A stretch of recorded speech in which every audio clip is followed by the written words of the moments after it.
Hello friend, welcome to my YouTube channel technical question hub. मैं हूं आलोक रंजन और मैं लेकर आया हूं हीट एक्सचेंजर का नेक्स्ट प्रश्न। दोस्तों, आज का जो प्रश्न है वो ये है कि different between saturation temperature and boiling. Saturation temperature और बॉइलिंग पॉइंट में क्या डिफरेंट है।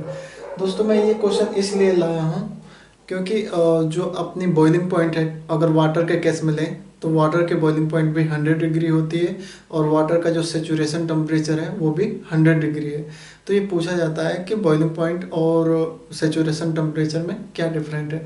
तो सबसे पहले हम बॉइलिंग पॉइंट को समझते हैं। बॉइलिंग पॉइंट क्या है दोस्तों बॉइलिंग पॉइंट को अगर डिफाइन करें तो the temperature at which vapour pressure of a liquid become equal to the atmospheric pressure known as boiling point. Boiling point की अगर मैं बात करूं तो बॉइलिंग पॉइंट वह टेम्परेचर है जिस पे किसी भी लिक्विड का जो वेपर प्रेशर है वो एटमॉस्फेरिक प्रेशर के इक्वल हो जाता है, बराबर हो जाता है। जैसे बॉइलिंग पॉइंट ऑफ वाटर की बात करें तो 100 डिग्री है, एक एटमॉस्फेरिक प्रेशर पे 100 डिग्री है। अब हम ये समझते हैं कि बॉइलिंग पॉइंट जो है उससे कौन कौन से फैक्टर अफेक्ट करते हैं। सबसे पहले हम देखते हैं कि नेचर ऑफ लिक्विड। अगर नेचर ऑफ लिक्विड कैसे बॉइलिंग पॉइंट को इम्पैक्ट डालता है। अगर हम बात करें पोलर लिक्विड के लिए तो पोलर लिक्विड जैसे वाटर हुआ वो पोलर लिक्विड में आता है। तो उसके अंदर जो है इंटर मॉलिक्यूलर फोर्स जो होते हैं दोस्तों बहुत ही स्ट्रॉन्ग होते हैं। उनके बीच जो उनके मॉलिक्यूल्स के बीच जो इंटर मॉलिक्यूलर जो फोर्स होते हैं एक तरह से वो बहुत स्ट्रॉन्ग होते हैं। तो उसी वजह से उनकी बॉइलिंग पॉइंट भी अधिक होती है। जितने भी पोलर लिक्विड होंगे उनकी बॉइलिंग पॉइंट अधिक होगी। वही नॉन पोलर की बात करें, जैसे नॉन पोलर में हमारे ऑर्गेनिक या कोई भी सॉल्वेंट ले लो, टोल्यूइन वगैरह, तो इनकी बॉइलिंग पॉइंट बहुत कम होती है क्योंकि इनकी जो है दोस्तों इंटरमोलिकुलर फोर्स जो है वो वीक होता है। वो थोड़ा सा टेम्परेचर दे दो तो वो ब्रेक हो जाते हैं। यानी कि इनके इंटरमोलिकुलर फोर्स कम होने की वजह से इनकी बॉइलिंग पॉइंट कम हुई, इनके इंटरमोलिकुलर फोर्स अधिक होने से इनकी बॉइलिंग पॉइंट भी अधिक होगा। नेक्स्ट हम चलते हैं कि अगर इम्प्योरिटी ऐड कर दें किसी भी लिक्विड में तो बॉइलिंग पॉइंट पर क्या इम्पैक्ट पड़ेगा। तो उस केस में बॉइलिंग पॉइंट हमारी बढ़ जाएगी। जैसे 10% कास्टिक सॉल्यूशन की बात करें दोस्तों, 10% कास्टिक का मतलब होता है कि 10% कास्टिक है और 90% जो है पानी है। यानी कि 100% का सॉल्यूशन है जिसमें 90% पानी है, 10% कास्टिक है। अगर पानी में 10% आप कास्टिक मिला दो और 90% पानी मिला दो तो उस केस में हमारा वाटर की जो बॉइलिंग पॉइंट होगी वो 100 ना होके 120 डिग्री पे बॉईल होगा, उसी एक एटमॉस्फेरिक प्रेशर पे ही दोस्तों। नेक्स्ट हम देखें कि प्रेशर कैसे हमारा बॉइलिंग पॉइंट पे इम्पैक्ट डालता है।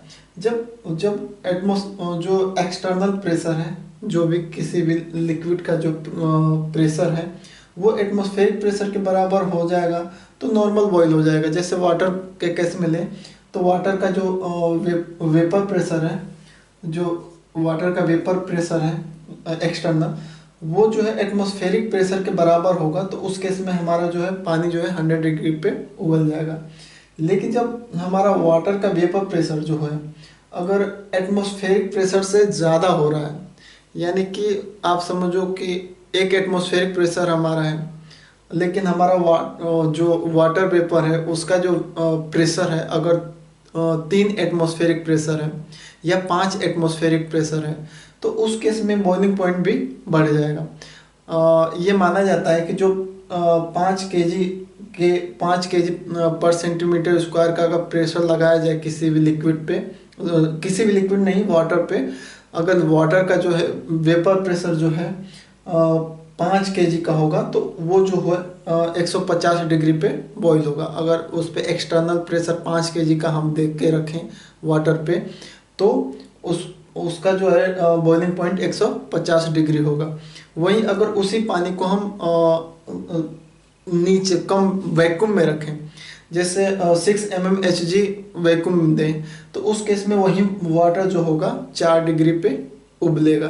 यानी कि जैसे जैसे वाटर पे हम प्रेशर बढ़ा के रख रहे हैं, उसे हाई प्रेशर में रख रहे हैं, तो बॉइलिंग पॉइंट भी बढ़ जा रही है। और जैसे जैसे वाटर को हम लो प्रेशर में ले जा रहे हैं, वहाँ पे हमारा वाटर का जो बॉइलिंग पॉइंट है दोनों घट जा रहा है। ये माना जाता है कि 6 mmHg पे वाटर की जो बॉइलिंग पॉइंट होगी 4 डिग्री होगी, और 5 kg पर सेंटीमीटर स्क्वायर पे हमारा वाटर की जो बॉइलिंग पॉइंट होगी 150 डिग्री होगी। यानी कि 5 kg, जैसे कुकर है, कुकर में अगर आप 5 kg का प्रेशर दो तो वहाँ पे हमारा जो वाटर बॉईल होगा वो 150 डिग्री पे होगा, न कि वो 100 डिग्री। 100 डिग्री पे कब बॉईल होगा? जब आप उसे 1 एटमॉस्फेरिक प्रेशर पे रखोगे, लेकिन 5 पे रखोगे तो 150 पे होगा।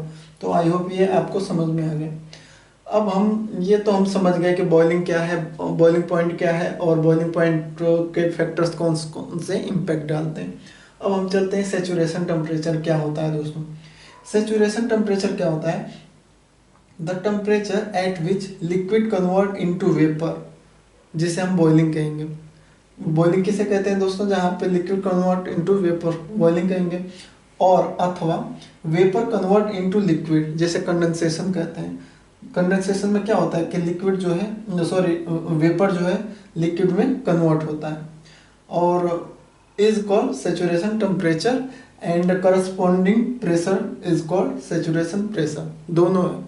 सैचुरेशन टेम्परेचर क्या होता है, सैचुरेशन प्रेशर क्या होता है, दोनों बता रहा है कि सैचुरेशन टेम्परेचर और सैचुरेशन प्रेशर अगर सैचुरेशन टेम्परेचर की बात करें तो सैचुरेशन टेम्परेचर वह टेम्परेचर है जिस पे कोई भी जो लिक्विड है वेपर में कन्वर्ट होती है, या कोई भी जो वेपर है वो लिक्विड में कन्वर्ट होता है। तो जब लिक्विड से वेपर में कन्वर्ट होता है तो उसे हम बॉइलिंग कहेंगे, और जब हमारा वेपर टू लिक्विड में कन्वर्ट होगा तो उसे कंडेंसेशन कहेंगे।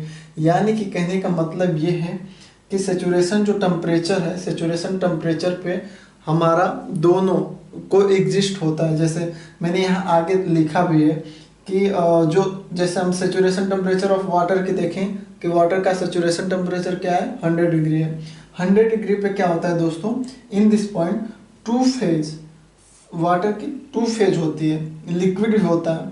अगर 100 डिग्री से 100 डिग्री पे वाटर जो है आधा पार्सली, आधा जो है लिक्विड फेज में भी रहता है और आधा जो है वेपर फेज में भी रहता है। यानी कि 100 डिग्री पे जो है 100 डिग्री से कम करोगे तो वाटर तुरंत लिक्विड में कन्वर्ट हो जाएगा। अगर 100 डिग्री से थोड़ा सा ज़्यादा दे दोगे टेम्परेचर तो वो बॉयल होके वेपर फेज में रह सकता है। यानी कि सैचुरेशन टेम्परेचर पे जो है वाटर हमारा दोनों दो फेज में रहता है, एक तो लिक्विड फेज में और एक वेपर फेज में। तो जहाँ पे किसी भी लिक्विड की ऐसी प्रॉपर्टी या किसी भी लिक्विड का ऐसा टेम्परेचर जहाँ पे लिक्विड जो है दोनों फेज में हो, वेपर में भी हो और लिक्विड में भी हो, तो उस टेम्परेचर को हम सैचुरेशन टेम्परेचर कहेंगे। सैचुरेशन टेम्परेचर पे कोई भी लिक्विड दो फेज में होता है, लिक्विड में भी होता है और वेपर में भी होता है। लिक्विड फेज में कैसे होता है दोस्तों, जैसे उसका टेम्परेचर डाउन करोगे तो कंडेंसेशन होगा तो वो लिक्विड फेज में आ जाएगा, और थोड़ा सा उसको थोड़ा और हीट दे दोगे तो वो तुरंत वेपर फेज में टोटल कन्वर्ट हो जाएगा। बॉइलिंग में क्या होता है कि पूरा का पूरा जो है लिक्विड है वो पूरा का पूरा वेपर में कन्वर्ट होता है, आधा नहीं होता, पूरा का पूरा होल जो है लिक्विड पूरा का पूरा वेपर में कन्वर्ट हो जाता है। जैसे बॉयलर में पूरा का पूरा पानी जो है पूरा का पूरा स्टीम में कन्वर्ट हो जाता है। लेकिन सैचुरेशन टेम्परेचर उस टेम्परेचर को कहेंगे जहाँ पे हमारा इक्विलिब्रियम में रहे, वेपर में भी रहे और लिक्विड फेज में भी रहे। और यही मैंने यहाँ भी बताया है कि saturation temperature of water 100 degree, and in this point two phase liquid if condense and vapour if boil in equilibrium condition, यानी कि दोनों की इक्वेरियम कंडीशन होती है। तो आई होप आपको बॉइलिंग क्या है, बॉइलिंग पॉइंट क्या है और सैचुरेशन टेम्परेचर क्या है दोनों समझ में आ गए होंगे। और जिस सैचुरेशन प्रेशर, अगर कोई पूछे सैचुरेशन प्रेशर है तो वह प्रेशर जिस पे हमारा कोई भी लिक्विड दो फेज में हो, वेपर में भी हो लिक्विड में भी हो, आधा आधा एक तरह से कह लो। यानी कि थोड़ा सा कंडेंस कर दो तो लिक्विड फेज में चला जाए, थोड़ा सा हीट दे दो, बॉईल कर दो तो पूरा पूरा वेपराइज हो जाए। तो सैचुरेशन का मतलब कि टू फेज, किसी भी लिक्विड का टू फेज। आई होप आपको ये समझ में आया होगा कि क्या दोनों में अंतर है।